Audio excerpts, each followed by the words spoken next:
The crystal spires of the Galactic Academy of Interactive Arts rose like frozen lightning against the iridescent sky of Nexus Prime. Ray Chin stood at the base of the central tower, his human frame seemingly microscopic compared to the towering architecture and the diverse alien species streaming around him. He adjusted the translation implant behind his ear, wincing slightly. Even after months of preparation, he still felt like an anomaly, the first human ever admitted to the most prestigious game design school in the known universe. The other students moved with effortless grace, their neural interfaces flickering with holographic displays that danced around their heads like living auroras. Tentacled, crystalline, and energy-based life forms glided past, their thoughts already half-merged with complex interactive landscapes that would make Earth's most advanced virtual reality look like a child's crayon drawing. Ray clutched his standard-issue neural interface kit, a device that felt more like a medical restraint than a cutting-edge technological marvel. Humans, with their limited neural plasticity, were considered technological toddlers in this ecosystem of galactic creativity. Chen, Ray, a mechanical voice cut through the ambient chatter. Preliminary neural synchronization test, Station 7. He moved awkwardly, acutely aware of the stares. Some were curious, most were dismissive. Whispers translated through his implant carried messages that were not meant to be kind. A human? In game design? Their brains can barely handle two-dimensional interfaces. This must be some diversity experiment. The testing chamber gleamed with impossible geometries, holographic surfaces that shifted and breathed like living membranes. A testing administrator, a being composed of what seemed to be living light, gestured Ray forward. Standard neural link sequence, the being intoned. Its form rippled with what might have been impatience. Ray took a deep breath. He knew the statistics. Human neural interfaces had a 97.3% failure rate in advanced technological environments. His admission to the academy was more a diplomatic gesture than a genuine expectation of success. As the neural link began, Ray felt the familiar sensation of technological vertigo. Most students could navigate complex multidimensional game spaces with a mere thought. For Ray, it was like trying to paint a symphony using only his left thumb and a broken pencil. The interface sputtered. Flickered. Died. The administrator's light form pulsed with what could only be described as resignation. Attempt 2, it said, not even phrasing it as a question. Ray knew this was just the beginning. Somewhere between his human limitations and this galaxy's expectations, he would find a way. He had to. Not just for himself, but for every human who would follow. Little did he know, his greatest strength would emerge from what everyone else considered his most profound weakness. The Academy's historical archives were a labyrinth of holographic memory streams and quantum data crystals. Most students avoided the dusty sections dedicated to primitive technological epochs, but for Ray, it became a sanctuary of possibility. After his disastrous neural interface test, he needed answers. Why were humans so fundamentally different? What made their technological approach unique? He discovered an entire subsection dedicated to Earth entertainment artifacts, a collection that most galactic scholars considered little more than a curiosity. Rows of strange devices lined climate-controlled display cases, game controllers with physical buttons, arcade cabinets with pixelated screens, handheld consoles that seemed comically simplistic. Accessing historical database, Ray mumbled to his personal research AI. Cross-reference, human gaming techniques, problem-solving methodologies. The AI's response was instantaneous but tinged with what almost sounded like academic condescension. Warning: Earth gaming technologies classified as rudimentary tactile interaction systems. Minimal neural engagement detected. But Ray was discovering something fascinating. These rudimentary systems had birthed entire genres of interactive experiences. Games that required precise physical movements, split-second reactions, and complex muscle memory that no neural interface could replicate. He found recordings of tournaments where human players achieved seemingly impossible feats through what they called button mashing, a chaotic, instinctive method of input that defied logical programming. Where advanced species calculated, humans improvised. Where precision was expected, they introduced beautiful, unpredictable chaos. One particular archival recording caught his attention. A grainy video of a human playing a fighting game, hands moving in a blur, defeating an opponent through what could only be described as controlled randomness. The game's alien designer, visible in a commentary overlay, looked utterly bewildered. Statistically impossible, the designer had said. No predictable input pattern. Ray leaned closer, a spark of excitement building. What if this wasn't a weakness, but a unique strength? The Academy's recreation area buzzed with activity. Alien students practiced neural game design, their thoughts creating intricate landscapes that shifted and breathed. Ray sat at the periphery, sketching designs that looked like blasphemies to advanced game theory. A group of crystalline design students passed, their translucent bodies refracting light into miniature rainbows. One paused, looking at Ray's notes. Interesting, the being said, more out of academic politeness than genuine interest. Physical input matrices? How quaint. Ray didn't rise to the bait. He was piecing together a theory that could change everything, if anyone would listen. As the day's final light filtered through the Academy's prismatic walls, Ray found himself drawn to a forgotten corner of the Technological Museum. There, behind a dust shimmer field, stood something that made his heart race. An original Earth arcade cabinet, preserved like a relic from a forgotten civilization. Its screen was dark, its buttons worn, but to Ray, it looked like a gateway to understanding. Somewhere between the lines of code and the press of a physical button, he was certain a revolution was waiting to be discovered. The Galactic Academy's annual immersive design competition was more than just a showcase, it was a crucible where careers were forged and technological boundaries shattered. Holographic banners cascaded through the central atrium, announcing this year's theme, Quantum Experiential Interfaces. Ray stood before the registration terminal, his proposal uploaded but his confidence wavering. Most students would present pure neural experiences, immersive worlds where thought became reality, where players dissolved into the very fabric of the game. His concept was different.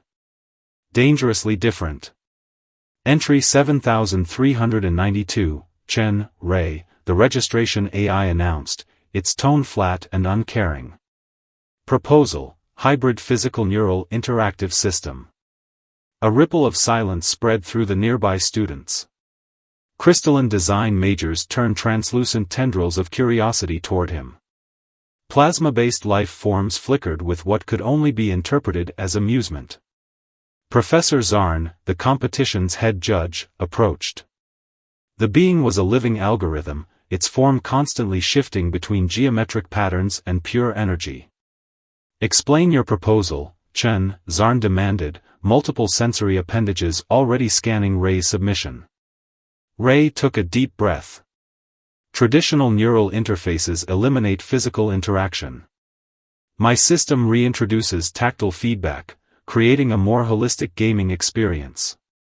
By combining physical input with neural pathways, we can create deeper emotional engagement. The surrounding students erupted in laughter.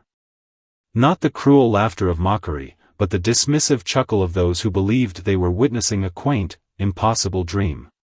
Physical, buttons, a nearby quantum resonance student asked, their voice a melodic series of harmonic tones. How primitive.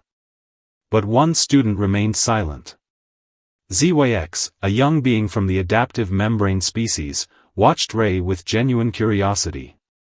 Where others saw limitation, ZYX saw potential. As the preliminary submission concluded, Professor Zarn's decision hung in the air.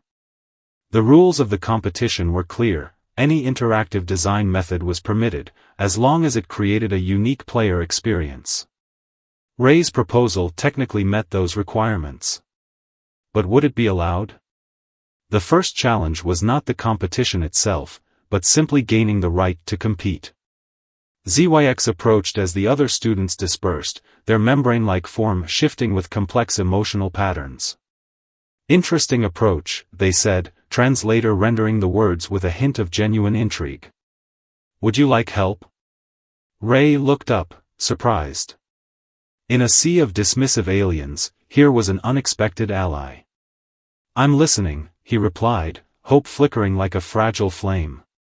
The competition was about to get interesting. The Academy's collaborative research hub was a marvel of architectural impossibility, rooms that shifted and breathed, adapting to the needs of whoever occupied them. For Ray and ZYX, it became a sanctuary of innovation. ZYX's adaptive membrane biology was perfect for prototyping. Where Ray saw patterns from Earth's gaming history, ZYX saw potential for radical redesign. Their first breakthrough came from an unlikely source, an old Earth fighting game manual Ray had discovered in the archives. "Muscle memory," Ray explained, spreading out holographic diagrams of human neural pathways. "It's not just about input. It's about the physical connection between intention and action." ZYX's membrane rippled with curiosity. "Explain." Ray demonstrated with an old arcade controller he'd smuggled from the museum. His fingers danced across the buttons, executing a complex series of movements that seemed random but were actually a precise sequence. "Humans developed techniques that go beyond pure logical input," Ray said. "We call it muscle memory, a way of creating instinctive responses that bypass conscious thought." The first prototype was a disaster. Their initial attempt to merge physical controls with neural interfaces produced a feedback loop that nearly overloaded the Academy's primary computational grid. Alarms blared. Holographic warning signs erupted like digital fire. Professor Zarn's investigation was swift and unforgiving. Explanation: the algorithmic being demanded, multiple sensory appendages scanning the smoking remains of their first attempt. ZYX spoke first, their membrane shifting to display complex data patterns. "We are exploring nonlinear input methodologies." Ray added, "The human approach to gaming introduces controlled chaos into predictive systems." The other students watched with a mixture of curiosity and derision. Whispers translated through Ray's implant revealed their thoughts. "Another human failure. Why are they even allowed to attempt this? Pure technological heresy." But Ray and ZYX continued. Each failure brought them closer to understanding. They discovered that human button mashing created unique neural resonances that traditional interfaces could never replicate. It was less about precision and more about emotional engagement. Their second prototype was different. Instead of trying to perfectly map human input to alien technology, they created a hybrid system that celebrated the differences. A physical controller that could translate emotional intent through tactile feedback. Neural pathways that responded to the unpredictable nature of human interaction. "It's not about eliminating randomness," Ray explained during one late-night session. "It's about making randomness a feature, not a bug." ZYX's membrane pulsed with what could only be described as excitement. "We are creating a bridge between consciousness and physical experience." But they weren't alone in their work. Whispers of sabotage began to circulate. Some students saw their project as a threat to established game design principles. Subtle attempts to disrupt their research increased. Prototype components would mysteriously disappear. Computational models would be subtly corrupted. The competition was weeks away, and the pressure was mounting. Ray looked at ZYX, a smile breaking through his growing tension. "We're close," he said. "Really close." The final test was approaching. And with it, the potential to revolutionize an entire galaxy's understanding of interactive experience. The preview demonstration was scheduled in the Academy's most prestigious holographic amphitheater, a space that had witnessed countless technological breakthroughs. Most students expected Ray and ZYX's presentation to be a spectacular failure. Instead, something extraordinary happened. Their hybrid system looked deceptively simple, a physical controller that seemed archaic compared to the sleek neural interfaces surrounding it. ZYX's adaptive membrane created a dynamic interface that responded to Ray's touch in ways no one anticipated. "We're not just creating a game," Ray began, his voice steady despite the hundreds of critical eyes upon him. "We're creating an experience that bridges biological differences." The first demonstration started quietly. A simple simulation appeared, seemingly primitive by galactic standards. But as Ray's fingers moved across the controller, something unexpected occurred. The game responded with a vibrancy that transcended pure neural input. Each button press created micro-emotional resonances that rippled through the holographic display. Players didn't just interact with the game, they connected with it on a visceral level. Alien students began to lean forward. Their typically impassive expressions shifted. A crystalline design major's translucent form flickered with unprecedented intensity. "What is happening?" they whispered.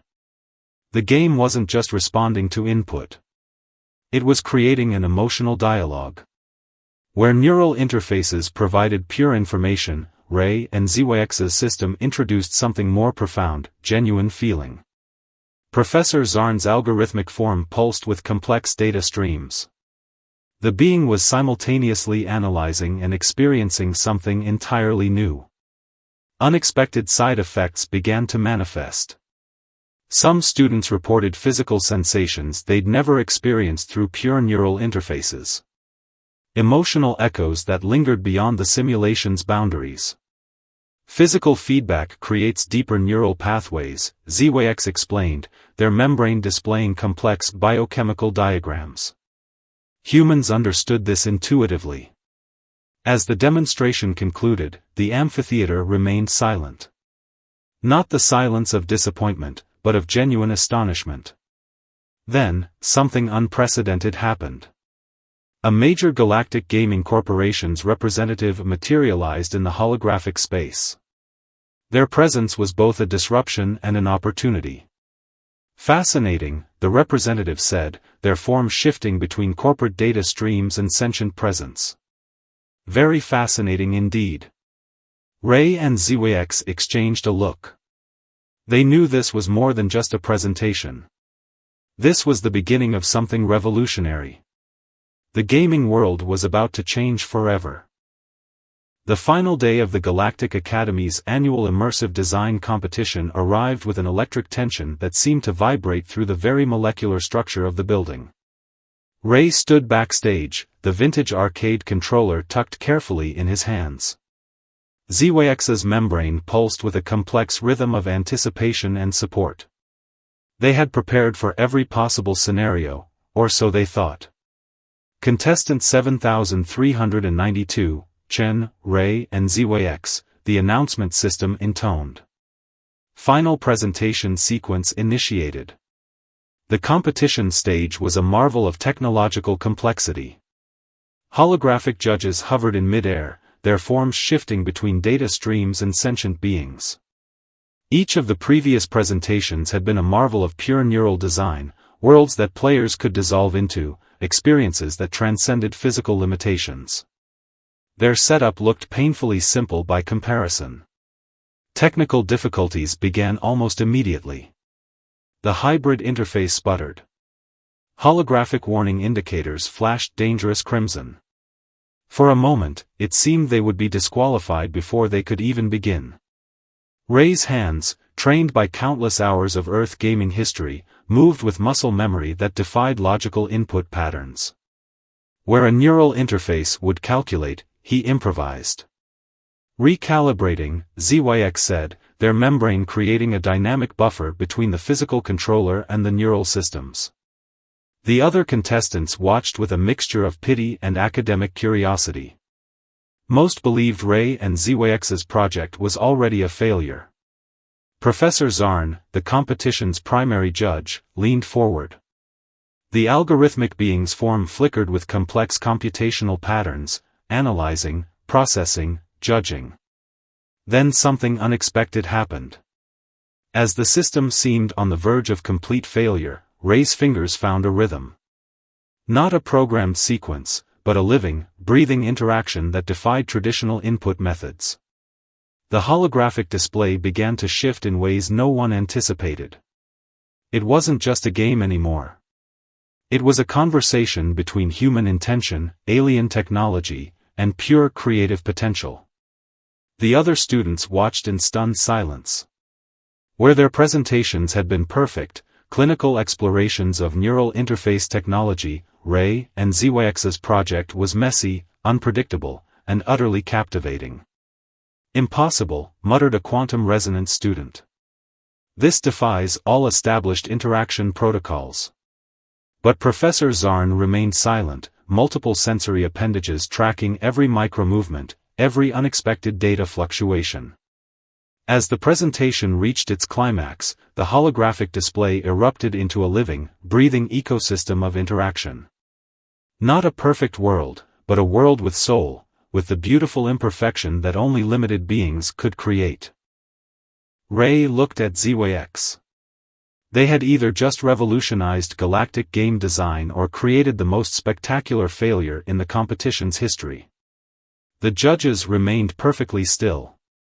The entire auditorium held its collective breath. Silence hung in the auditorium like a living thing. Professor Zarn's algorithmic form remained motionless, processing data at speeds that would overwhelm most biological systems. Then, slowly, almost imperceptibly, the judge began to move. Not with computational precision, but with something resembling excitement. Explanation required, Zarn finally spoke, but the usual clinical tone was replaced by something closer to wonder. Ray stepped forward, ZYX beside him. Their hybrid system had done more than demonstrate a new gaming interface.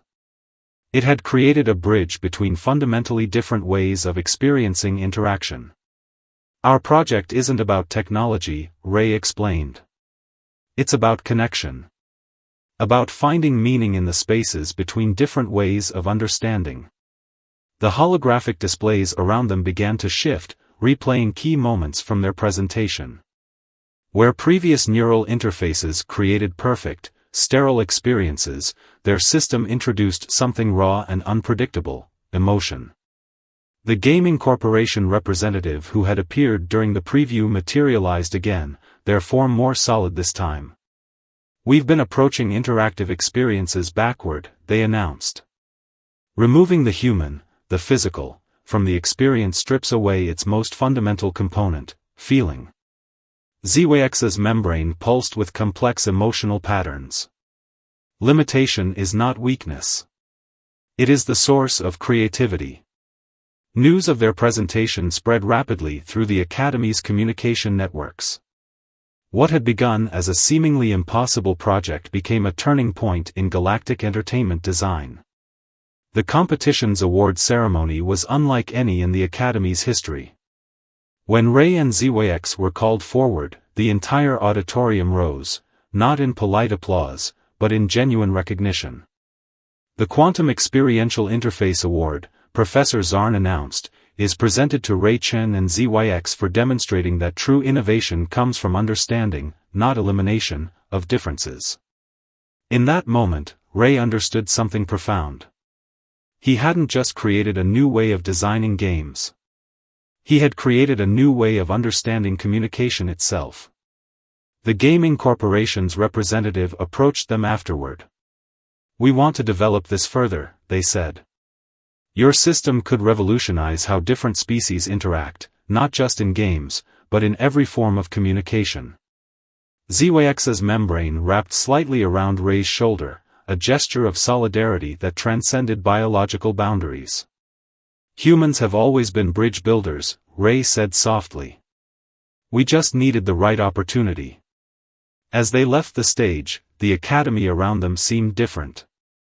The crystal spires that had once felt alien now felt like a home of possibility. What had started as a story of an outsider had become a narrative of universal connection. The first human student had not just survived the Galactic Academy. He had changed it forever.